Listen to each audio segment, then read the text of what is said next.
looked upon the cliff where Hilltop stood.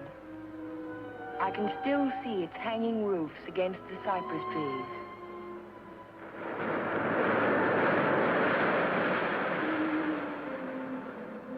But Hilltop is no more.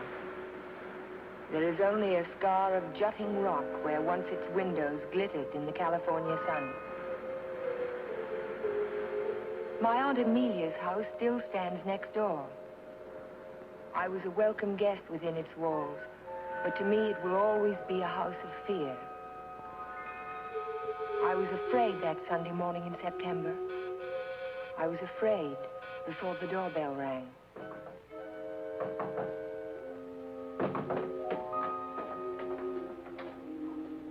Morning, Ella. Good morning, Mary. Hello, Amelia. Where is he? Where's Cohen? Jeff? Why, what's wrong? It's a wonder you weren't murdered in your bed. Dr. Hartley told me this morning I won't permit him to stay in this house another day. What is it, Major? What's the matter? It's all right. It's all right, Amelia. I'll handle this. Where's his room? It's there, Just but leave this to me. I'll take care of Cohen. Cohen! Cohen! Are you in there?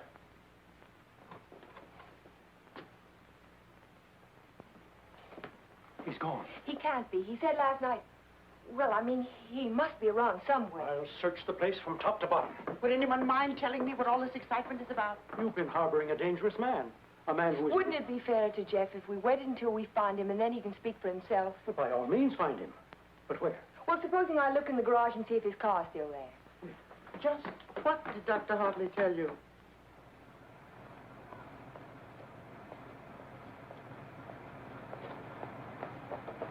Jeff? Jeff, are you in there? Jeff? Jeff, are you all right? Major Badger, hurry up! What's the trouble? Jeff! Jeff, I'm getting in the motor. Oh, my.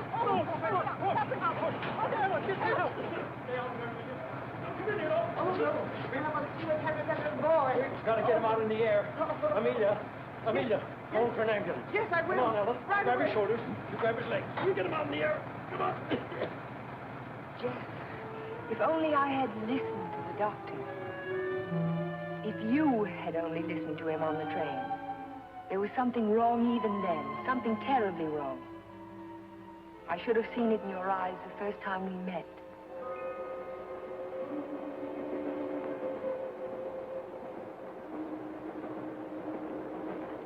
Well, hello, Jeff. Oh, hello, Doc. Patient in Los Angeles, or were you just doing the town? Oh, medical dinner at the Biltmore last night. What have you been up to? I spent a couple of days at the General Hospital. Those dizzy spells again? Nothing serious, I hope. When I need a doctor, I'll come to see you. I was getting some technical stuff for the Veterans Hospital I'm working on. Didn't I hear somewhere that Ben Shepard donated the land for it? That's right. Join me in a cup of coffee? No, thanks. I've just had breakfast. I'll see you later then. Oh, Jeff, Yes? I don't like those recurring periods of depression of yours. Why don't you come in and let me give you a checkup? One of these days.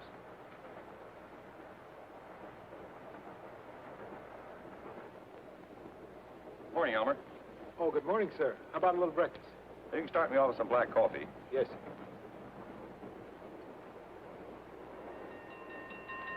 May I?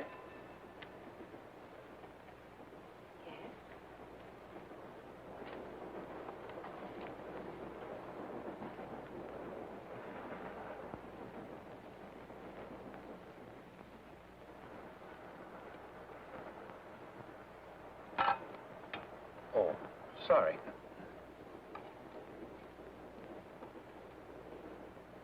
Go ahead, throw it. I've just saved the train from being wrecked. By throwing salt over your shoulder? Oh, by showing proper respect for the powers of darkness. Powers of darkness. What have we here? A disbeliever? Let's see what the tea leaves say about you. Your coffee, sir. Oh, thank you. There's a trick my grandmother taught me. She learned it from an old witch in Ireland. And so you've been drinking coffee ever since? That's beside the point. I see your name scribbled on the bottom of the cup. It starts with an L, doesn't it? It does not. Ah, but it does. The tea leaves never lie. I see it now. L-N. Your name is Ellen. Isn't it? Yes. You'll not be so quick to scoff now, will you? Now, let's see where you're from. I see a large body of water. Not so large as an ocean, but the next thing to it. Now, what could that be? Lake Superior. It's the largest lake in America. Then you're from Lake Superior. From Minnesota. Now we'll go into your destination. It's Pine Cliff, of course. You wouldn't be on this train. But where in Pine Cliff? I see here an old woman and the letter A. Now, let me see. The old woman is standing in the garden and she's talking to her neighbor. So you're going to the city, she says. What train will you be coming back on? Saturday's train, he says. Then you'll have a pleasant companion, she says, for my niece Ellen is coming to visit me and she'll be on Saturday's train. You see, the tea leaves never lie. And neither do the tea bags. But how will I know her, I says to Amelia. Sure, now, she says, just look around the parlor car and the prettiest girl there, that'll be Ellen Foster. You're a real Irishman, aren't you? You've obviously kissed the blonde down. Kissed it, she says. I wear it on my watch fob. And just from what part of Ireland do you come? Flatbush.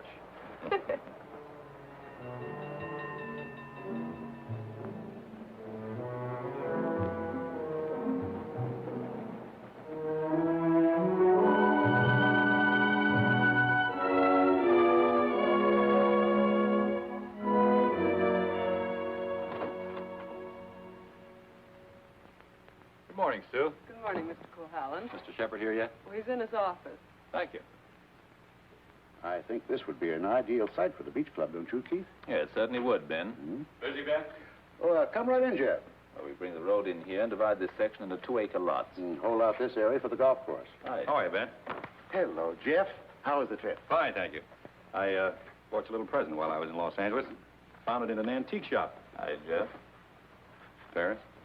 It's a map of an old Spanish land grant. Say, that is an antique.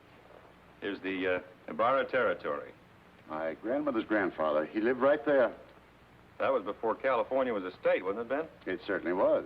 I keep forgetting how long your family's lived here.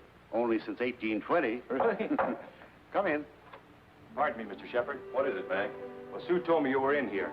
Did you take any blueprints with you when you went down to the city? No, why? Why, the rear elevations are missing. They can't be. I put them in a file Thursday. Well, they're not there now. Well, there must be. Come on, I'll help you look for them. See you later, Ben. Thanks for the map, Jeff. Glad you like it. Jeff seems to be getting awfully absent-minded lately, doesn't he? Well, the boy works too hard. Maybe so, but... Say, that's quite a map, isn't it? Oh, it's a beauty. Look, here's our beach. That's the old Spanish name for it, Costa del Rey, the Coast of Kings.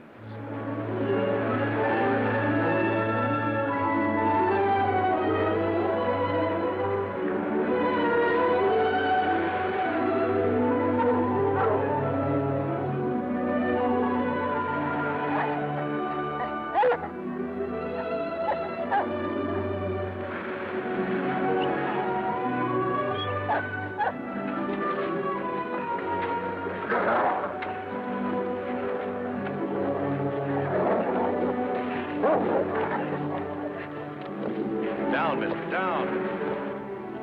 Don't be afraid of him. He won't hurt you.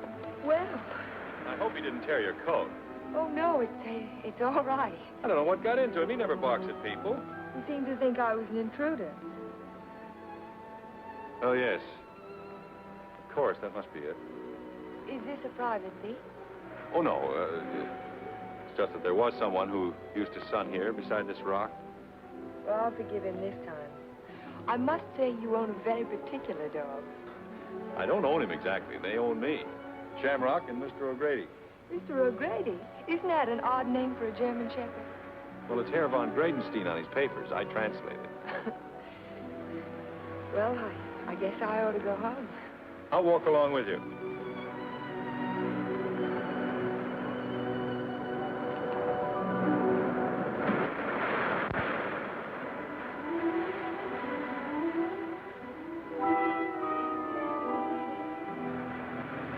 What an amazing house. Don't you like it? Yes, I think I do. It looks as if it had wings. As if it could take off and fly across the sea. That's the effect I was striving for when I built it. You built it. My house. Certainly belongs exactly where it is, doesn't it? Yes, I think a house ought to blend with its environment. If it's built in a valley, it should crouch between trees. If it's on top of a hill, it ought to be part of the sky.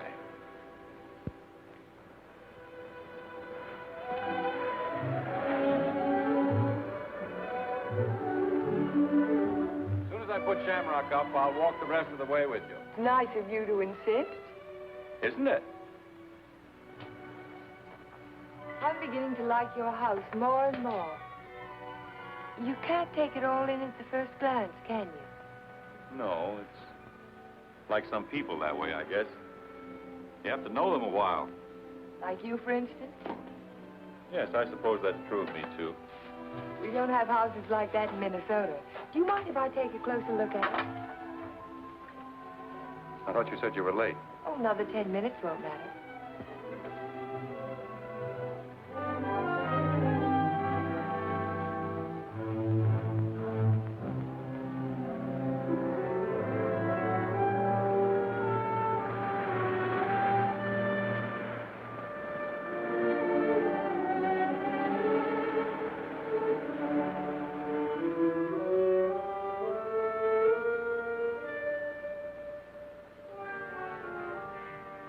May I go in? Why, of course.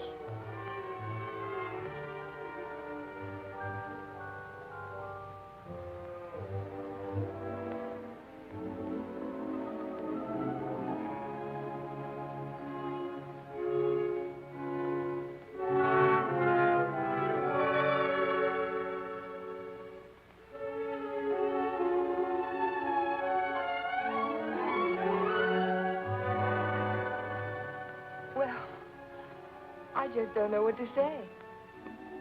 You care for a drink? Thank you. Sherry, all right? Yes.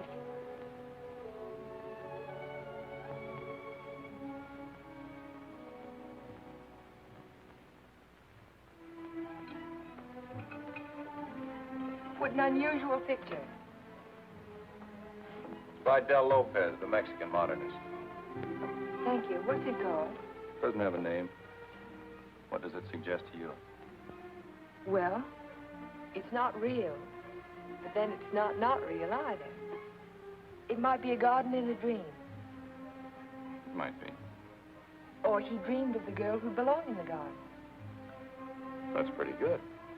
And then she became more important than the garden, and perhaps that's why she's out of proportion. Perhaps she did. Perhaps that's why a woman gets out of proportion to a man. I really don't know anything about modern art. There isn't anything to know about it. It's like music. Its form doesn't have to copy nature to please the senses. Or does it? We were talking about art. I was talking about figures. Are you interested in figures? I have a Sivigliano. You have a what? Sivigliano, an Italian sculptor. I bought one of his porcelains with my first fee. Would you like to see it? Yes, I would. Where is it? Over by the window. Come on, I'll show it to you. This is my good luck charm. It's called Ho Tai, the Chinese goddess of chance. Sivigliano always...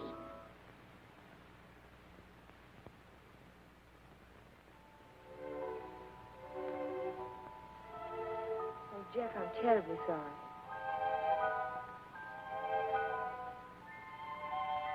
Can it be mended?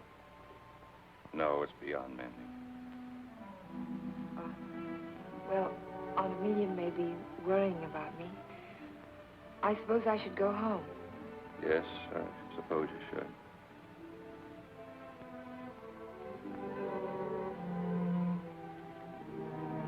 Goodbye.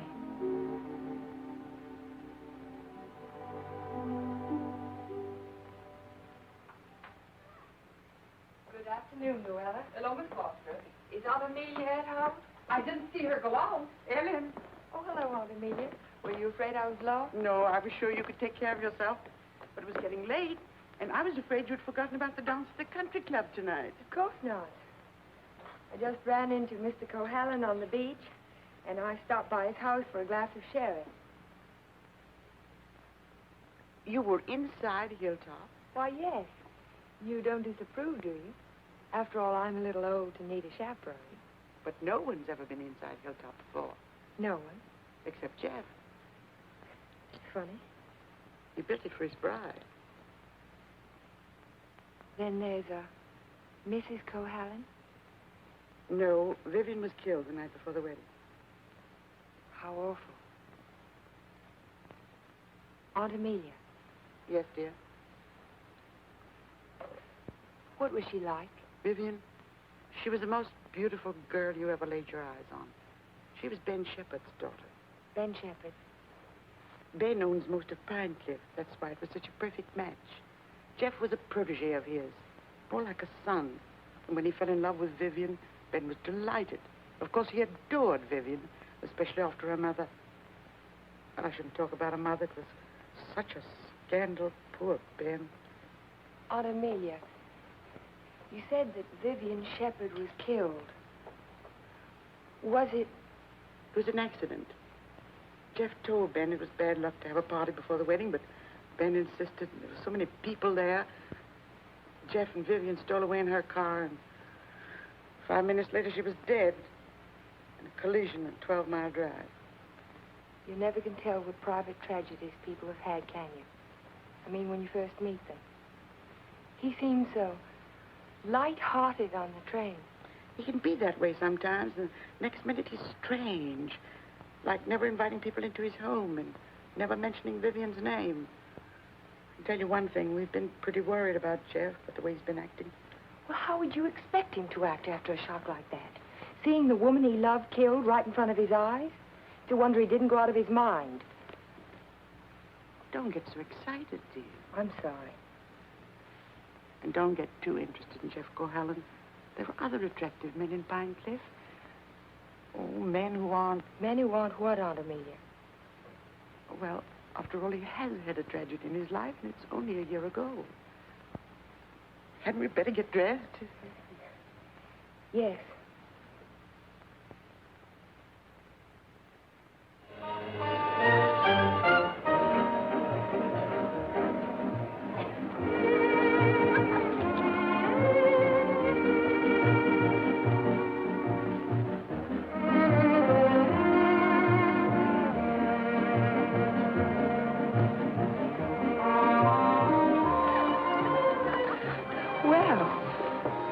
Taking a look at a great big California mall, huh? I can see it through the window. Yes, what I had in mind was a personally escorted tour. Think of my reputation, Mr. Ferris. But I am thinking of it. A new girl in town seen walking with me in the moonlight while the stag line will give you a rush. I never encourage stag lines. There's no future in them. Well, in that case, we'll sneak out quietly, huh?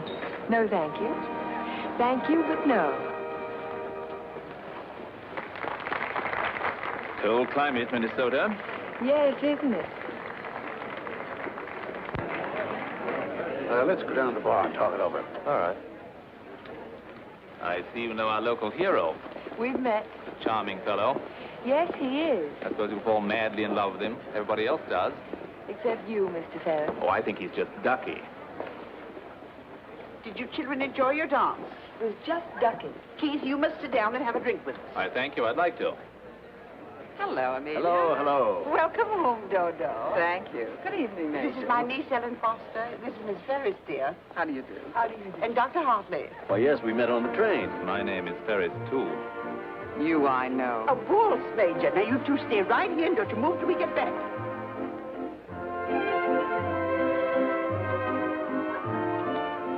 Miss Foster, the only dance I know is a waltz. Will you risk it with me? I'd love to, Dr. Hartley. And how were things at the separation center? Did you have a good time? Reno is delightful. I received my discharge papers yesterday. You'll get your copy in the mail. Well, that calls for a celebration, doesn't it? It certainly does. In that case, I'll take you down to the bar and buy you a drink. Oh, really? Oh, come now. We're civilized people, aren't we? Well, I guess it can't do any harm. You know, I think it ought to be a lot of fun, now that we're not married anymore.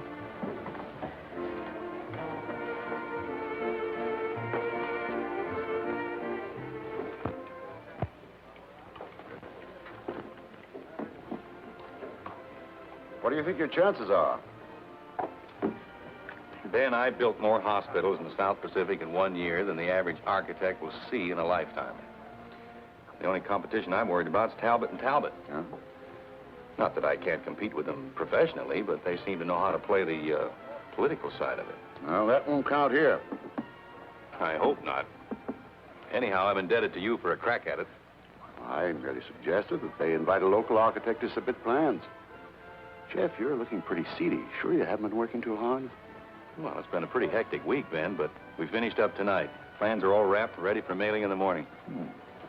Hello, Ben, you old darling. Hello, Dodo. Hello, Jeff. There's an admirer of yours looking for you upstairs. Who's that? A girl by the name of Foster. You seem to have made quite a score. Aren't you speaking to me, Jeff? Certainly, Dodo. How are you? Fine. Are, congratulations in order? They certainly are. We're celebrating the new freedom.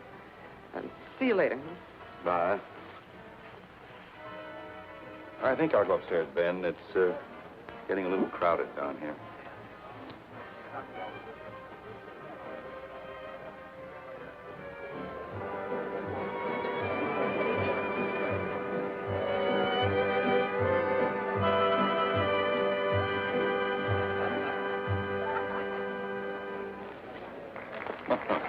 Too long? I'm completely exhausted.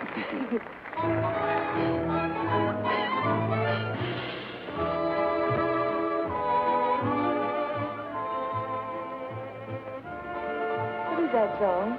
Do you know? It's called Don't Forget Me. Oh, I remember. They played it a lot last year. Yes, they played it last fall. Is something the matter? No, I didn't eat my dinner. I guess you shouldn't drink on an empty stomach. Excuse me.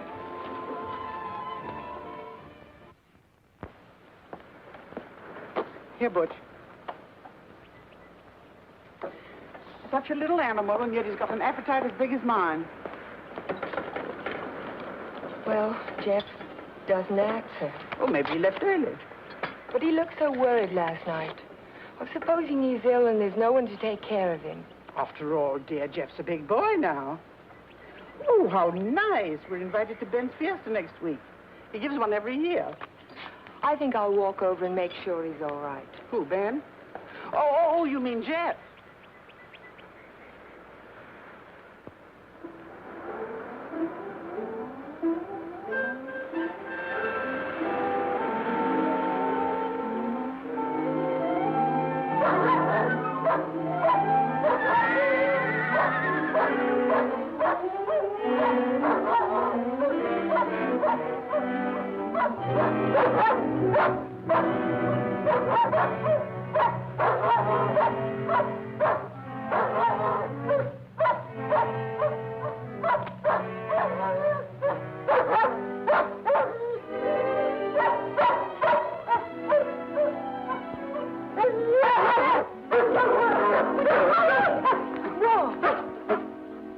Look at his right front leg.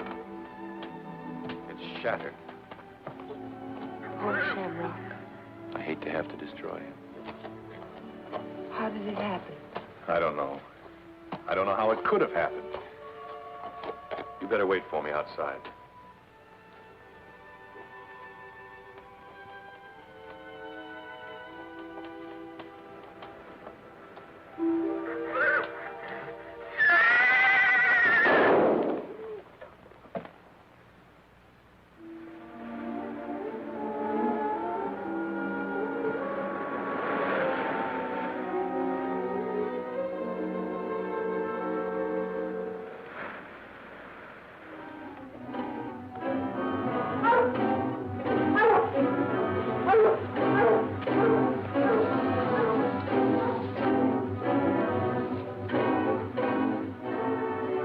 See which way he went? Who? The man. What man? He was hiding in the bushes. Didn't you see him? No. I only saw some branches move, that's all.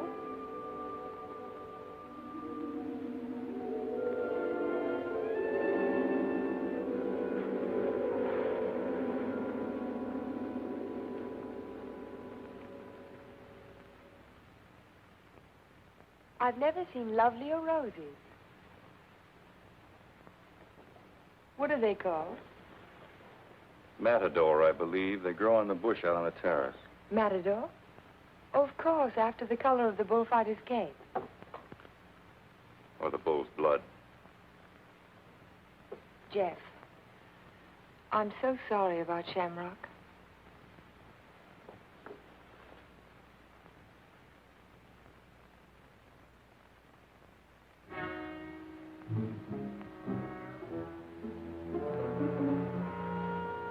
Helen, you better go now. You're not safe with me. Do you understand? Suppose I don't want to be safe. Please go now. I'll call you later. All right, Jeff.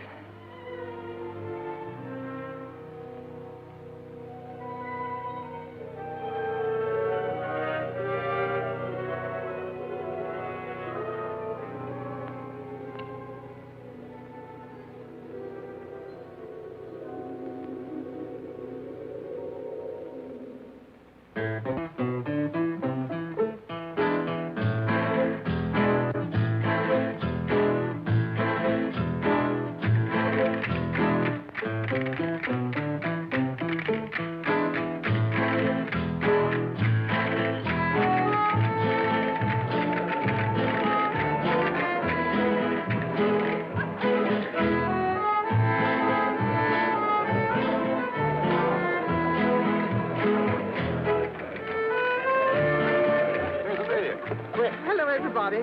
Ben, this is a wonderful part. Oh, thank you, Amelia. Tell me, have you seen the Major? Why, yes, he's right over there. Thank you. Excuse me, please. Certainly.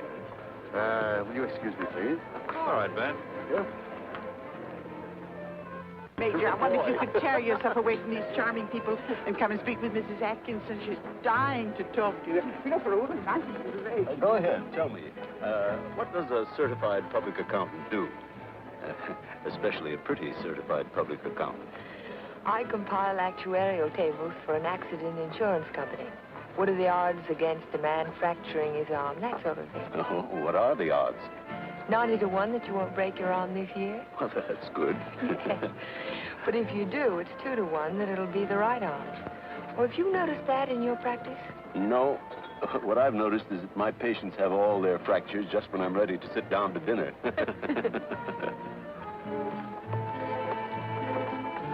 Hey, you. Come here a minute. I want to talk to you. Si, senor. Didn't I see you around my place last week? Me? Me, no, senor. I'm sure I saw you hanging around my stable. Me? No, senor. Some other fellow, but not me. Just a minute. All right, go ahead. Well, I wonder what that was all about. Oh, the morning after the dance, I went over to see if Jeff was all right, and there was a prowler behind a bush. Did you see him yourself? No, but Jeff did. Oh. Cigarette? Thank you. Did you ever compile any figures on the incidence of mental diseases for your insurance company? No, they weren't on our list. Interesting subject. Who's sane and who isn't? Hard to tell sometimes. Do you know anything about paranoia? It's a form of hallucination, isn't it? Delusions of persecution. Starts with an inability to withstand stresses. A normal person experiences misfortune, throws it off sooner or later. But if a person is psychotic to begin with, he may start to imagine things. He might even begin to imagine there's a conspiracy against him. That's when he gets dangerous. Do you have a specific case in mind, Doctor, a person that you're treating? No, it's out of my field. I'm a general practitioner, not a psychiatrist. Senor Doctor. Yes. Lady call on telephone, very sick. You come right away? Did you get the address? Si, senor. Oh, thank you. Forgive me, please. Of course.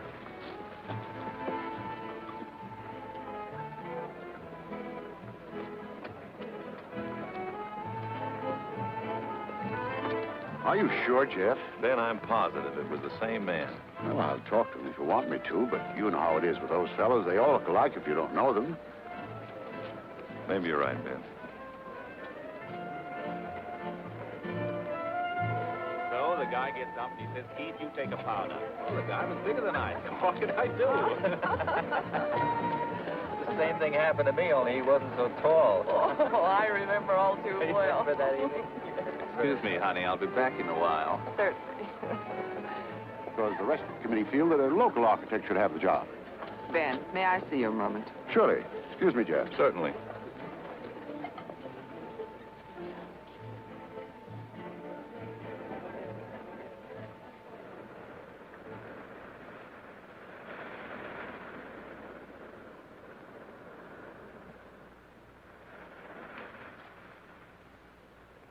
Well, if it isn't Miss Icicle from Minnesota. Good evening, Mr. Ferris. Call me Keith. It was nice of you to find this secluded spot. Are you always this way when you've been drinking? Oh, now, this Miss Prim and Proper business didn't fool me for a minute. I spotted you the first night. Don't. You don't have to pretend, honey. Just relax and enjoy it. Stop it. You kidding?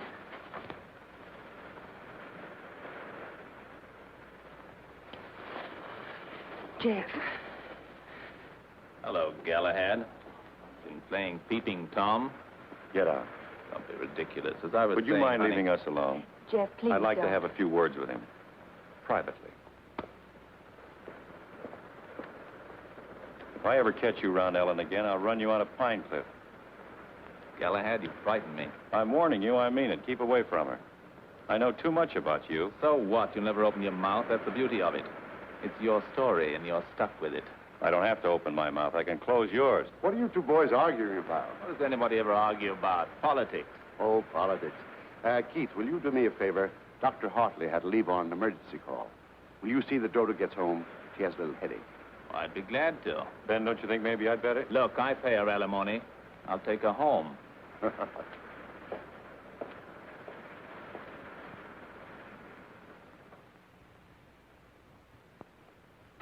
It was a lovely, lovely party, darling. I'm glad you enjoyed it. You're sure I can trust you to take her straight home? Oh, the car knows the way, Ben, all by itself. Good night, then. Oh, Ben. Yes? It might be a good idea to keep an eye on Jeff tonight. See that he doesn't drink anymore. He was getting a little out of control. Thanks, Keith. I'll watch him. Good night.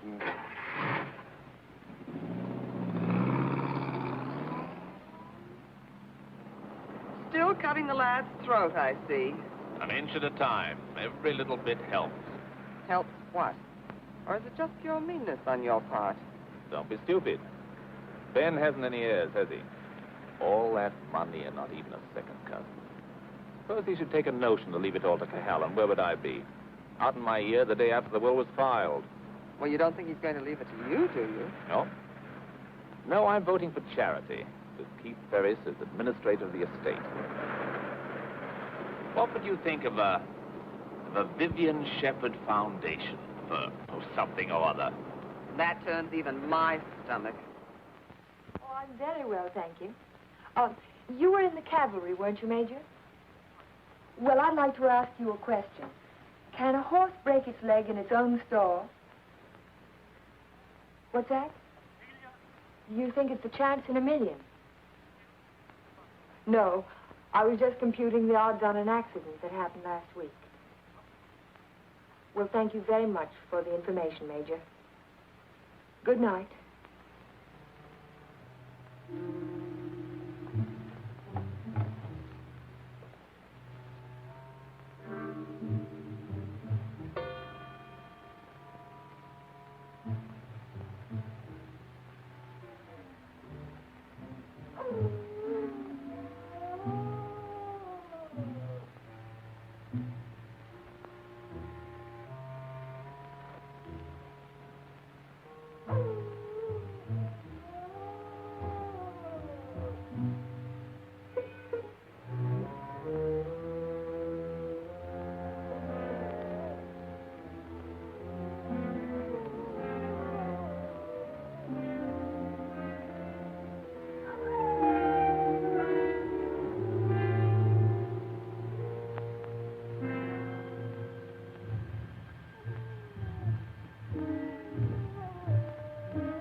dog howling, and I heard it too. Could you tell where it came from? No. It's around here someplace, but I can't locate it.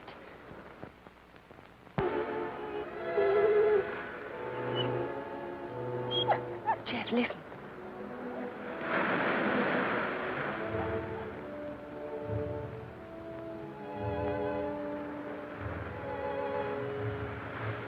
What's the matter, mister?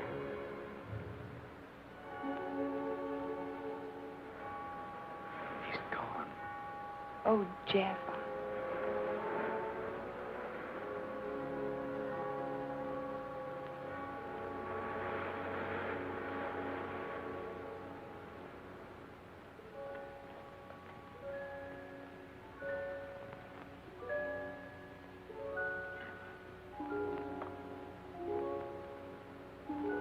Well, that's about all we can do tonight. Jeff, I want to talk to you. Well, not now. I'm sorry, I didn't mean to be rude, but I'm just not in the mood for conversation. You have to listen. It's important. Well, let's go up to the house.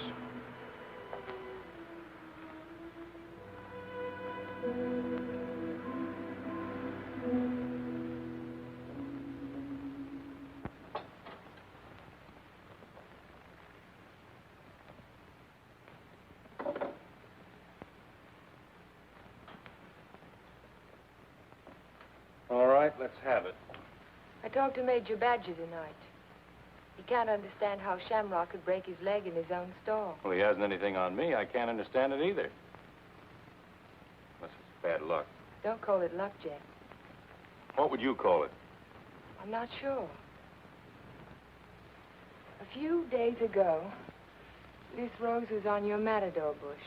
It was alive and beautiful. Now it's dead. Was that bad luck, or was it cause and effect? You picked it, so it died. I didn't pick it. The whole bush died overnight for no reason. There must be a reason. There's always a reason for everything. Is there? Maybe you can give me a reason for this. Take a good look at it. It looks different. Is it the way the light hits it? It isn't the light, it's the colors. Look at it again. Oh, I see what you mean. They faded, haven't they? All the life's gone out of it. Your rose bush died. Your painting fades. But have you ever had a common, ordinary fall, Jeff? What do you mean? 65% of all accidents are falls. Falls down a flight of steps, falls out of a tree, falls off a ladder, or in a bathtub. But nothing of that sort ever happens to you. It's too ordinary. Your kind of accident has to be unique. What are you driving at? Your bad luck, Jeff. It's a little too bad to be true. Your porcelain figure fell off the table while nobody was in the house. Shamrock broke his leg while he was in his own stall. Now your picture fades. It's too bizarre, Jeff. The impossible can happen, but not over and over again. Are you trying to tell me they didn't happen? No, they happened all right, but it wasn't luck. Can't you see the pattern that runs through all your accidents? Shamrock, Mr. O'Grady, your picture, your statue, your rose bush, and the collision on the highway last year. That's when it all began. 6 accidents, and every one of them killed something you loved. Do you know what the mathematical odds are against a run like that? 1 billion to 1. Are you telling me they weren't accidents at all? No, I'm only trying to tell you that lightning can strike twice in the same place, Jeff, but not 6 times. You mean you think that all of these things have been planned by someone? Someone who hates you, who's trying to destroy you. Who could it be, Jeff? I don't know. We'll find out. We'll go back to the beginning, the night that Vivian was killed. We'll talk to the policeman who reported the accident. We'll find the garage they took the car to. We'll ask 1,000 questions about the accident and about Vivian. Ellen. We'll start tomorrow morning. We'll look for witnesses. Ellen, wait a minute. Perhaps the ambulance driver will remember something. I'll find him and I'll talk to him. You won't talk to anyone. Well, why? Why won't I? Because I don't want you to. But, Jeff... Listen to me. I don't want you asking questions. I don't want you investigating anything. This is my affair. I'll handle it my own way. I was only trying to help you. Well, now you've let me know where I stand. You don't want any help from me. All right, then, do it your own way. Ellen, listen to me. Just don't let any black cats cross your path. And if you see a horseshoe, pick it up and spit on it and throw it over your shoulder. That ought to take care of everything. Ellen.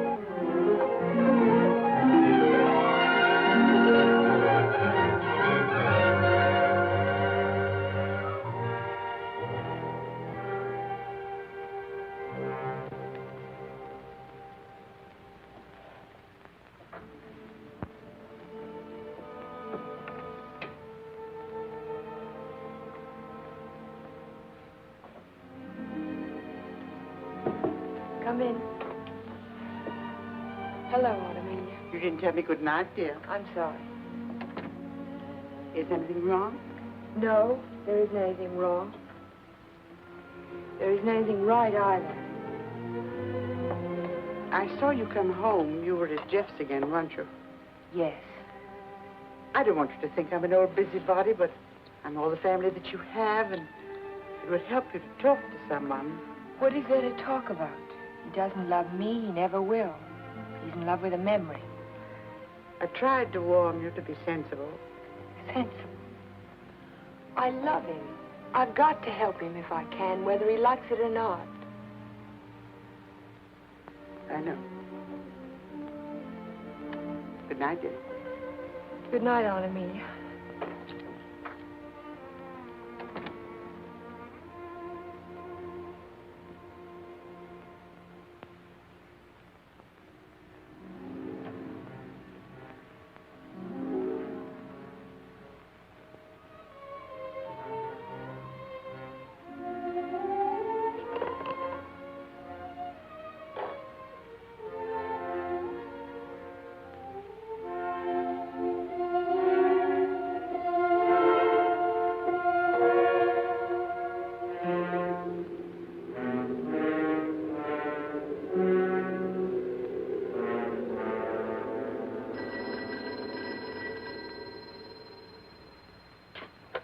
Hello?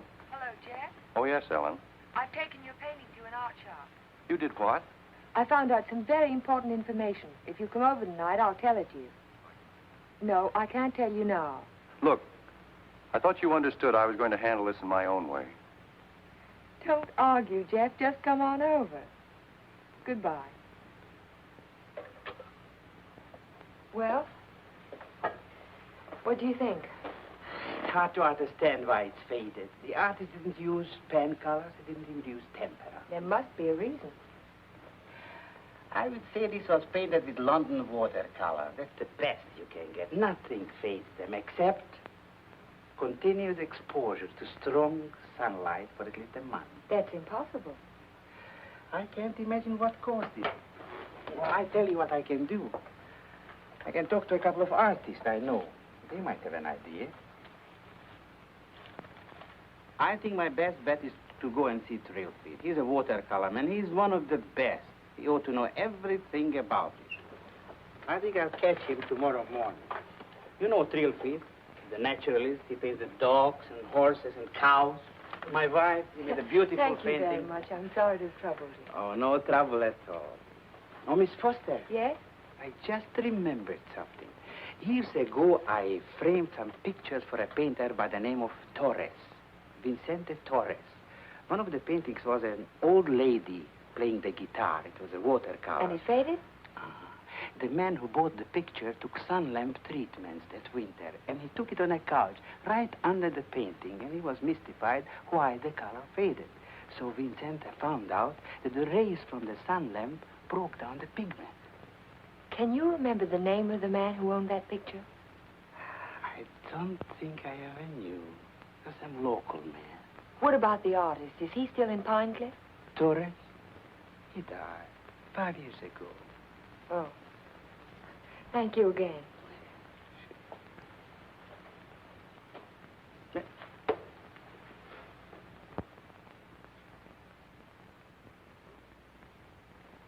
Very strange. Have you told anybody else about this? Of course not. But someone in Pine Cliff knows that you can fade the colors out of a painting by turning a sun lamp on it. If we can find out who owns that picture, Jeff, the portrait of the old woman with the guitar... What would it prove? If somebody wants to destroy a painting, there must be 100 easier ways of doing it. That's not all. Read this.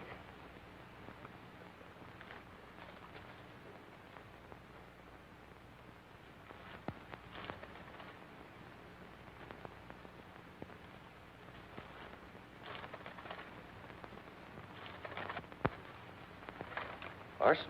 In the soil underneath the matador bush. I dug it out this morning. Enough arsenic to burn out the whole root system. It didn't get there by accident, Jeff. Someone put it there. Someone who knows how to poison a rose bush. Or a dog. Or a man's life.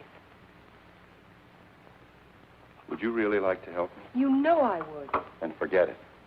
Forget the whole thing. But there was poison in the root system. The chemist told me. You never saw the chemist. You never heard of a portrait of an old woman with a guitar. Do you understand? No. No, I don't understand. Jeff! Jeff! Your house. Look out the window. I saw it from upstairs. What? It's burning.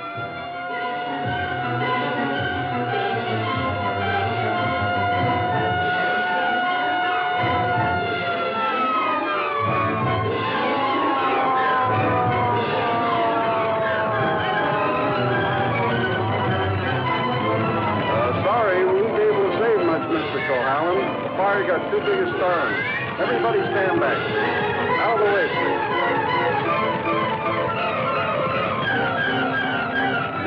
Hello, Jeff. A lovely fire, isn't it? You know, you can see it for miles. Jumped right in my car and drove over. Wouldn't have missed it for anything.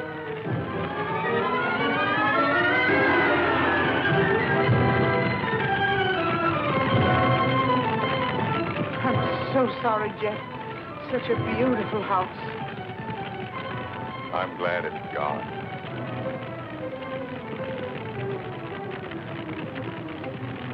Be sure to tell Jeff that he's welcome to come and stay with us as long as he likes.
No, he hasn't come in all day. Try to locate Mr. Foster? Yes, I did, but he left the house early this morning. Well, wait a second. Here he is now. Good, good. Have him come right in. Mr. Shepard wants to see you. So I hear. He'll be right in. Thank you. He's here now, Stacy. Hello, Ben. I didn't mean to keep you waiting. It's quite all right, Jeff. I'm terribly sorry about what happened last night. I know you are, thanks. I wouldn't bother you about anything today ordinarily, but Mr. Rogers here just came to town. Stacy Rogers, chairman of the hospital committee. Oh, of course. How are you, sir? Glad to know you. This is the Jeff Cohallen I recommended to you. Yes, we examined your plans last night, Mr. Cohallen.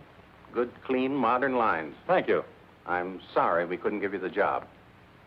You couldn't, what? I was just about to tell you, Ben. We decided on Talbot and Talbot. You did? Well, this is a surprise, Stacy. Which was it, Mr. Rogers? Politics or stupidity? I beg your pardon. If they'd given it to Magruder or Chesney and Pike, I wouldn't have said a word because I know the boys would have gotten a good, modern hospital. But Talbot and Talbot haven't had a new idea since Burnham did the Flatiron Building. Oh, now, take it easy, Jeff. Oh, they're not architects. They're political finaglers. Maybe you can tell me just one detail in their plan that was an improvement over mine. Name just one. Young man, your attitude doesn't deserve a reply. But since you're a friend of Mr. Shepard's, I will say to you that no member of the board, myself included, could understand how a reputable architect would submit his design for an important building with no interior detail whatsoever. No detail? There were 17 blueprints of the interior, right down to the placement of the operating tables and surgery. You may have drawn them, young man, but you didn't send them to us. There were no interior details? None at all. Could they have been misplaced somewhere in your office? Not possibly. The sealed packages were opened in the presence of the entire board. Maybe you misplaced them, Jeff. You know how absent-minded you've been. Suppose you can find the duplicates. Would the board be willing to reconsider? That's impossible. The contract has already been awarded.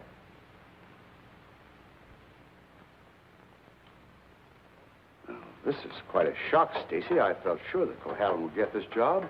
Oh, I'm sorry, Ben, but you understand my position. Jeff, you weren't going home without me, were you? Without you? You told me to drop in at 5:30 and you'd drive me home. Do you remember? I'm not going home now. Oh, is anything wrong? Everything's wrong. Come on, let's get out of here.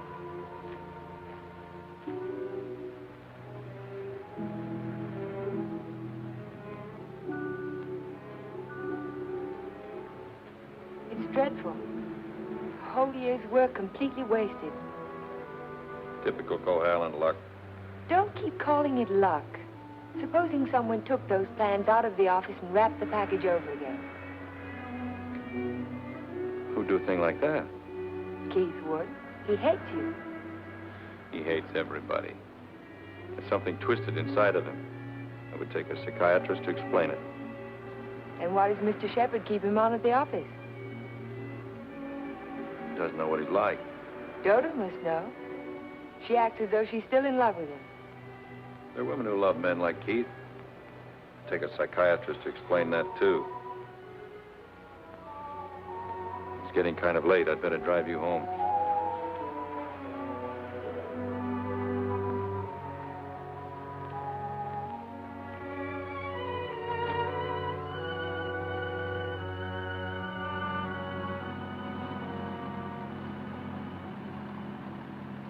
Isn't this near where...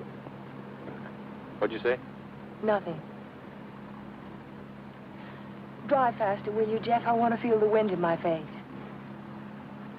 All right.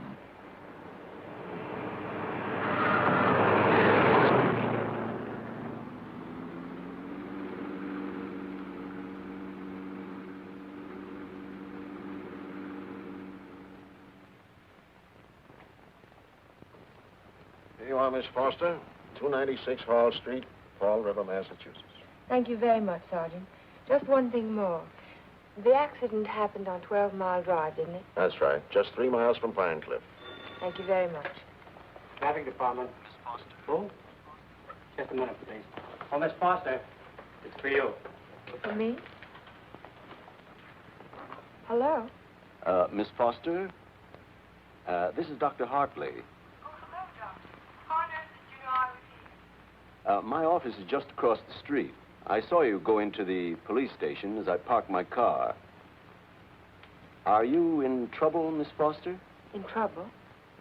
Why, no. I mean, not exactly. I think you better drop into my office. Can you come over right away? Well, I have a long-distance phone call to make first. Well, just as soon as you complete your call. Yes. I think I could come by in about 20 minutes. Thank you.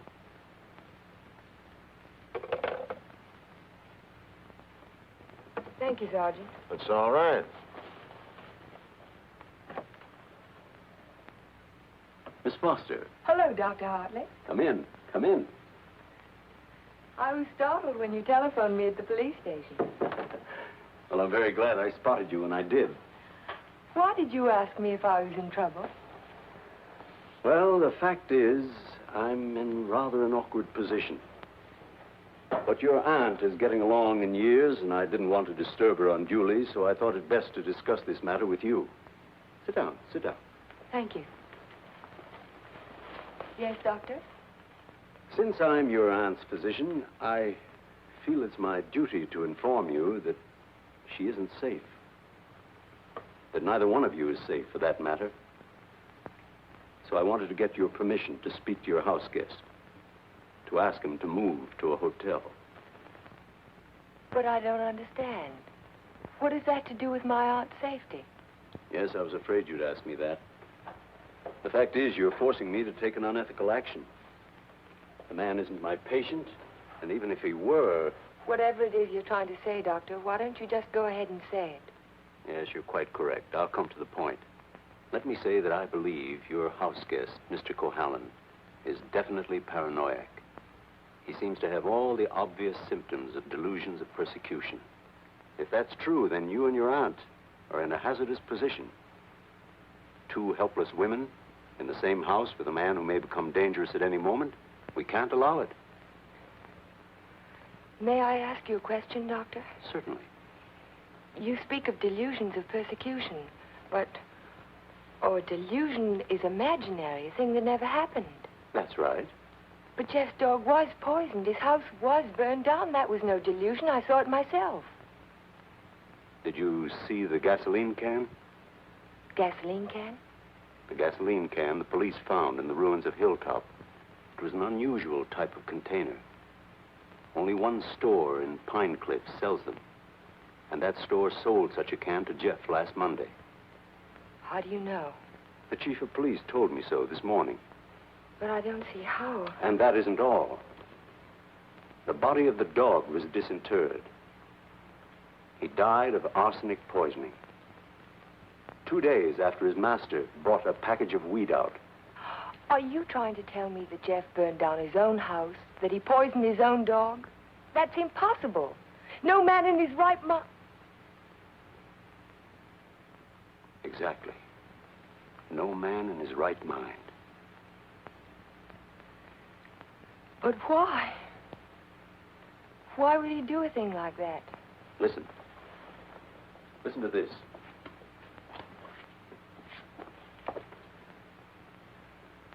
Once the feeling of guilt is firmly established in the subconscious, the patient may do injury to himself as a form of penance or self-imposed retribution.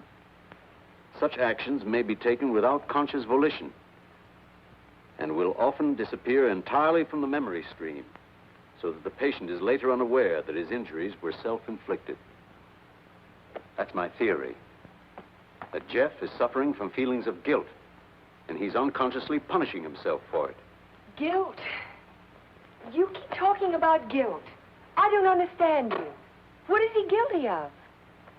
His fiancée was killed in an automobile accident a year ago, and he was at the steering wheel at the time. It would be an unusual man who didn't reproach himself under those circumstances, even if he was blameless.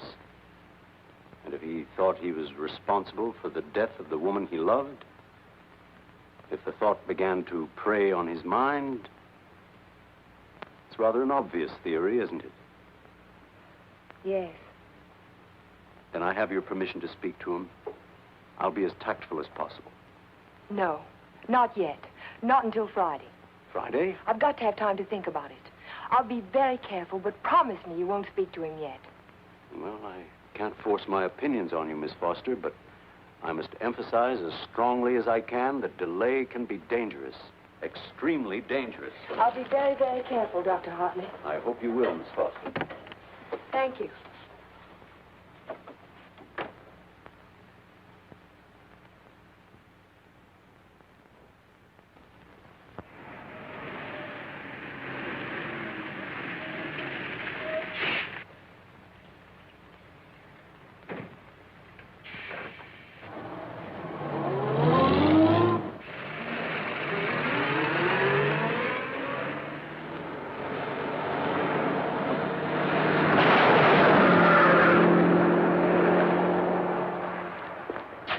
That man must be crazy.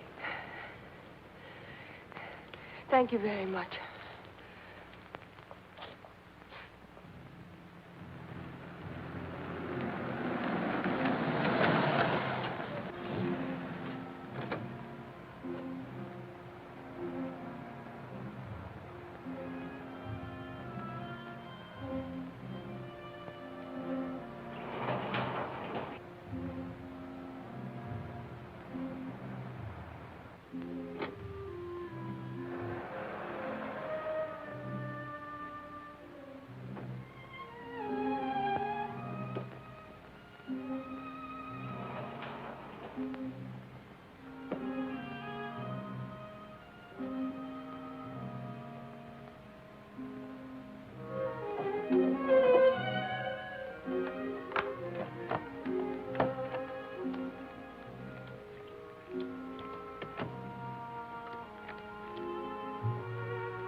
Hello.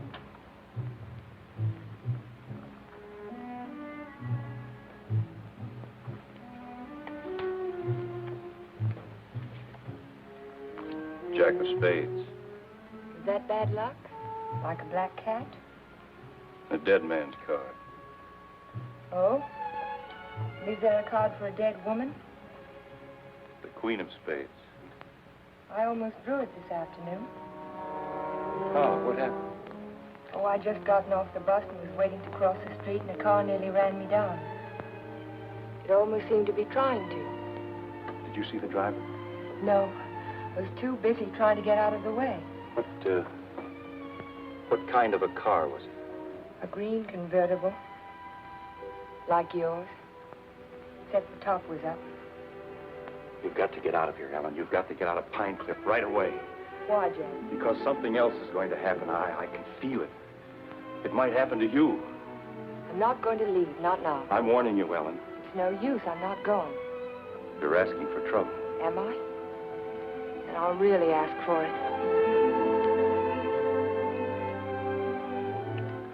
Watch yourself closely. Watch yourself every minute. Don't trust anybody. Not even you? Not even me. Well, I think I'll go to bed now. Major Badger said he'd come by in the morning and take us to church. You won't forget what I said. You be careful. I'll be careful.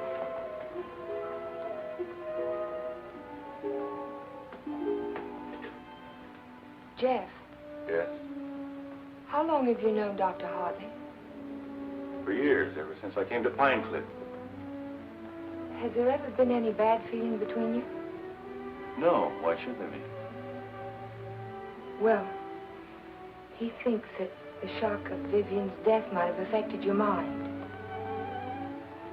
He thinks that you might be paranoid. But you don't think so, do you? No. I don't think so. Good. Good night, Jeff. Good night, Ellen.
Jeff.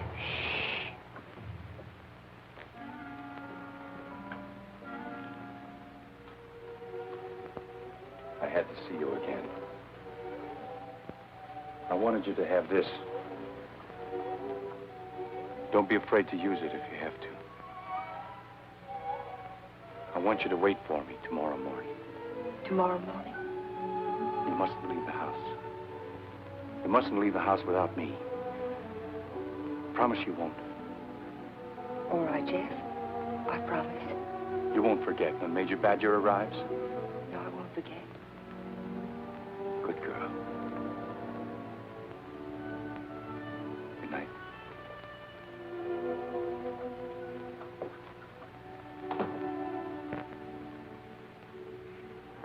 We found Jeff early the next morning. I can still smell the fumes of the gasoline as we pulled his body from the car. But somehow it didn't quite ring true. I couldn't believe that Jeff would try to kill himself. No suicide note was found, but the local architect was discovered in the Foster garage with the door closed and his car motor running.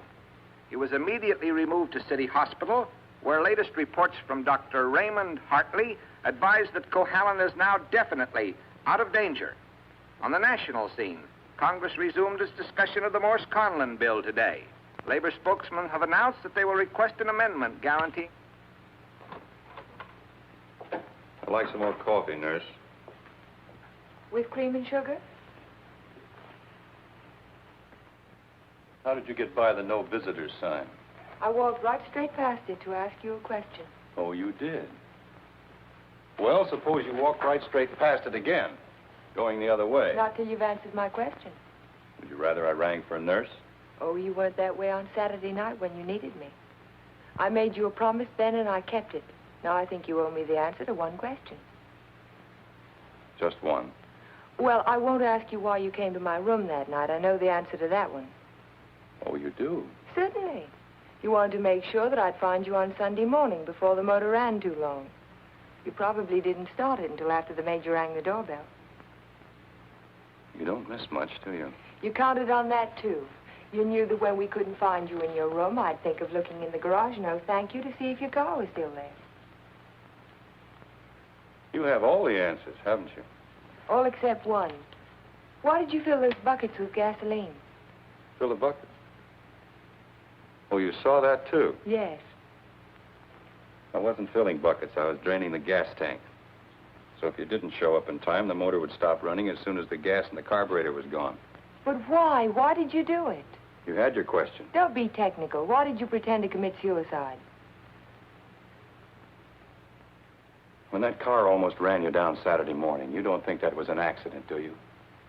I couldn't get you to leave town, so I had to give him a different target.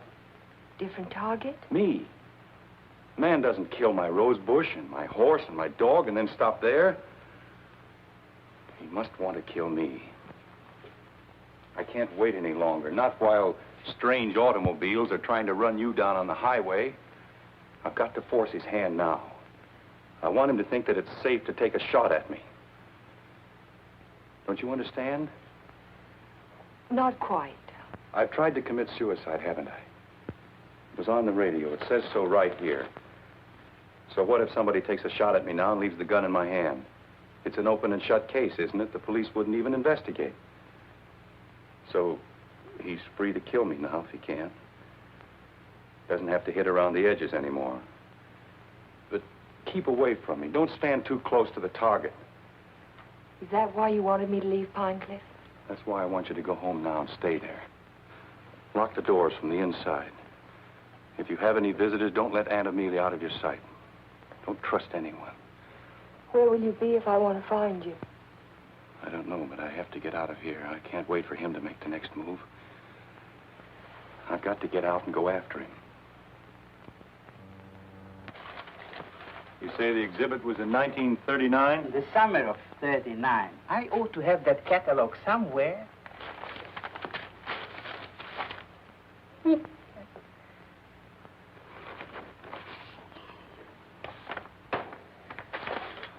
Here we are. And there's a list of all of the exhibitors in here? The back of the book. Practically every artist who might have known Torre. Oh, yes. This is perfect. Exactly what I was looking for. Thank you. Good afternoon. Yes? Are you Mr. Strabini? Strabini? Yes, that's me. Did you ever know an artist by the name of Vincente Torres? Vincente Torres? Yes. No.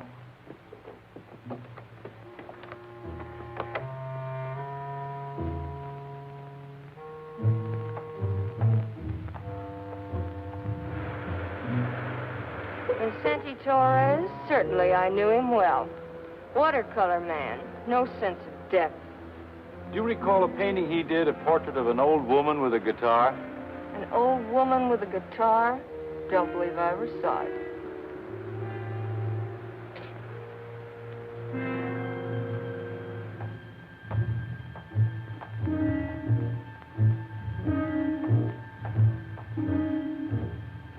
The old woman with the guitar? Yes, I remember when Torres painted it. It was during his Renoir period. Do you remember who he sold it to? Didn't know he ever found the sucker. It was a piece of tripe. Well, thank you. Not at all.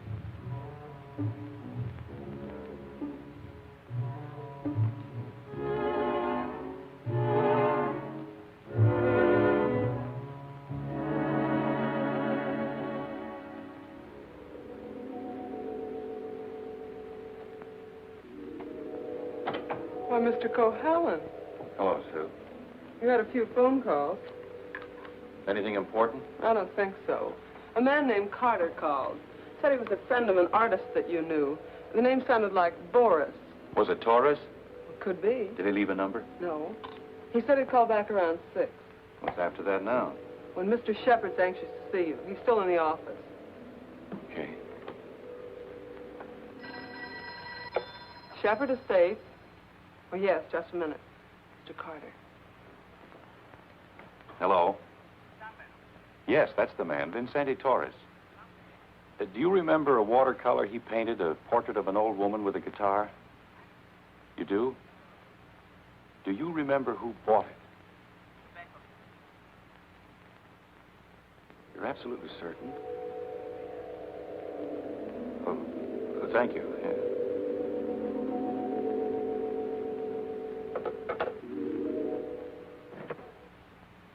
Oh, you're just the man I've been looking for. They wouldn't let me in the hospital, and you seem to have disappeared since you got out. Well, I had some important things to do, Ben. Well, anyhow, you're here now. That's the main thing. Of course, I know it was an accident, boy. You couldn't have done it deliberately. Couldn't I? Of course not. But just the same, you've been overworked lately. You're looking all fagged out. It's time you took a rest. Yes, I could use a rest. A nice long rest. It's just what I had in mind. As a matter of fact, I'm tired myself. That's why I'm thinking of taking a trip. See something of the world before I get too old. Sounds like a fine idea, Ben. It'd be a good idea for you, too, Jeff. Why don't you come along with me? The two of us could have a pleasant time together. Leave all our worries behind and take things easy for a while. What kind of a trip were you thinking of, Ben? Oh, I haven't made up my mind. Where would you like to go? Oh, an ocean voyage might be nice. If the ship had a low rail and a long drop to the water. Or Niagara Falls might be handy, or the top of the Empire State Building. Don't talk like that, Jeff. Don't even think of such things. I wasn't thinking of suicide, Ben. I don't expect to jump.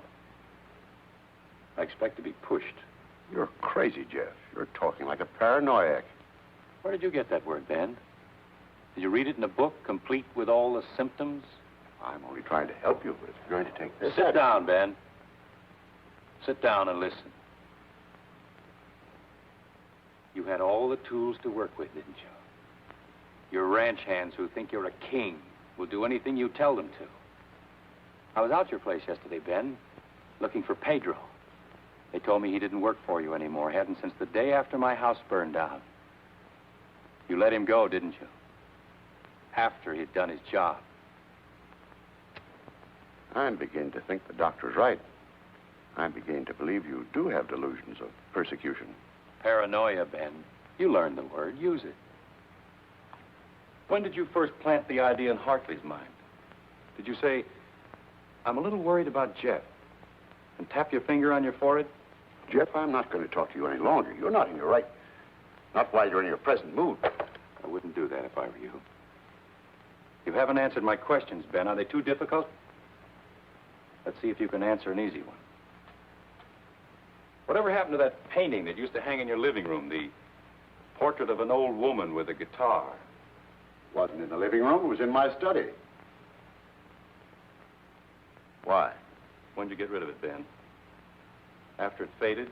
After you found out what a sun lamp can do to a watercolor? You want to know who put me on your trail? You did yourself. When you tried to convince me I couldn't trust my memory anymore. I hate to say this, Jeff, but you can't trust your mind anymore. Can't I? I made a written list the night I wrapped the hospital plans to make sure nothing was left out. And 17 blueprints were missing when the package was opened by the state board. No one could have tampered with that package but you. No one else knew it would be on my desk overnight. I didn't know anything. Yes, you did. I told you. At the country club.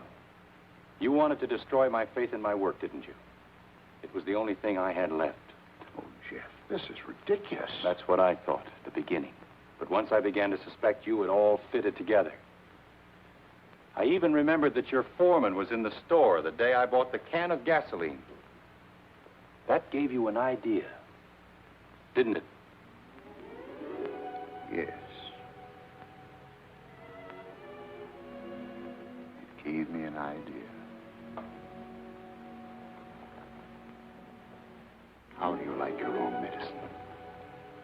How do you like waking up every morning wishing you were dead? Then you don't deny it anymore.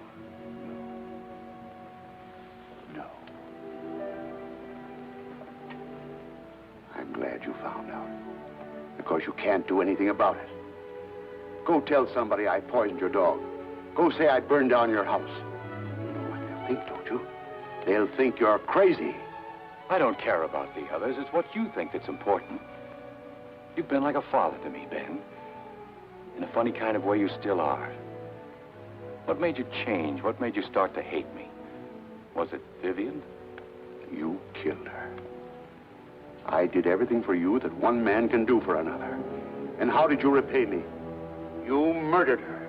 Not murder, Ben. Not murder. A drunken man at the wheel of an automobile. What is he if he isn't a murderer? Can't go in there. No, get out of the room. Can't go in there. No. Ellen, what do you do? Jeff. Mr. Shepherd, this is Mr. Nelson of Fall River, Massachusetts. Last year he was driving through California, and when he reached Pine Cliff, he had an accident on 12 Mile Drive. Is this the man who was driving the car in which the girl was killed? Well, you said not to say anything when you paid my damages. Go ahead, answer. No. No, it wasn't. It was that fella back there.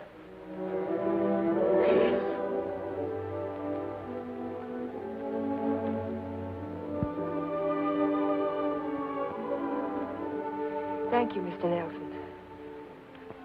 I tried to keep it from you, Ben. At the party you gave the night before Vivian and I were to be married, I don't know whether you remember or not, I said something to you about the room being a little stuffy. I wanted to go outside for some air. I was really looking for Vivian.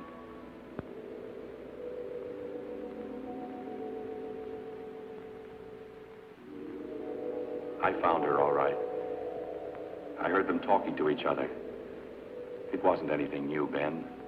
It had been going on for years, all the time I was overseas. He was telling her why he'd never marry her. He couldn't. Dodo wouldn't give him a divorce. So she said, we'll run away without a divorce.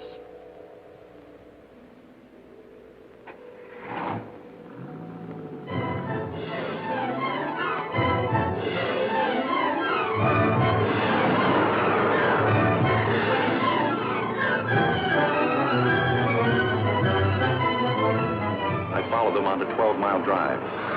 I didn't know where they were going, but I knew I had to stop them if I could. He was going as fast as the curving road would let him.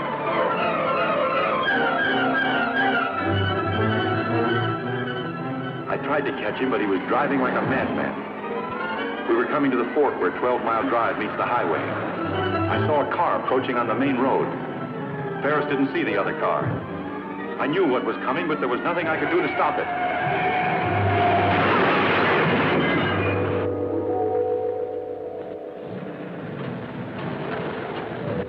I jumped out of my car and ran toward the wreck.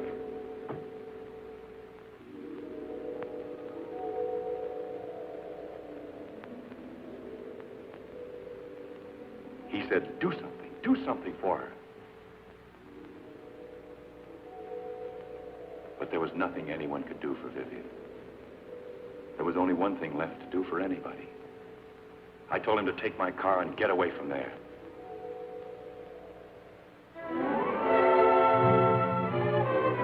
I didn't want you to find out how she died, Ben, or what she was really like.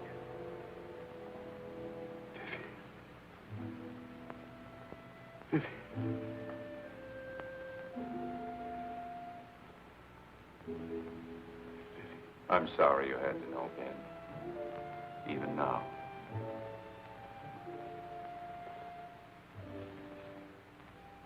Vivian, I always gave you everything you wanted from the time you were a little girl. You were all I had after your mother ran away. She was no good. I never told you that, did I? Your mother was no good. Now you want to run away, too. You're just like her. The same bad blood. Jeff, he thinks I know. I won't go through that again. I'll kill you first. I'll kill both of us. My shoulder. Dan, put down that gun. Put it down. She ran away. She ran away from me. Call Dr. Hartley. Well, you finally fixed me with the old man, didn't you? But you'll never get any of his money now. He's as nutty as a squirrel. Now get out of here. Get out of Pine Cliff. If I ever see you again, I'll kill you. Dr. Hartley, this is Ellen Foster. Will you come over to Mr. Shepard's office right away? Yes, it's urgent. Thank you. It's all right, Ben. Everything's going to be all right.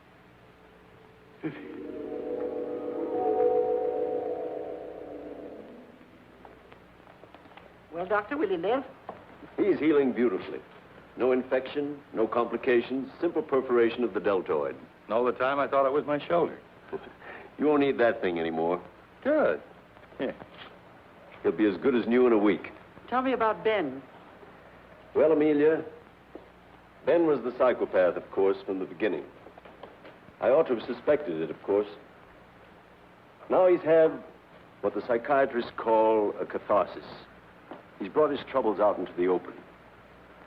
Ellen helped to bring them out when she phoned Fall River. He'll be all right now, in time. Well, I'm very happy to hear that. Well, I hate to drag myself away, but the ill and injured are waiting. I'll see you to your car, Doctor. Bye, Ellen. Jeff. Goodbye, Dr. So long, Doc. And now, young lady, suppose you come along with me.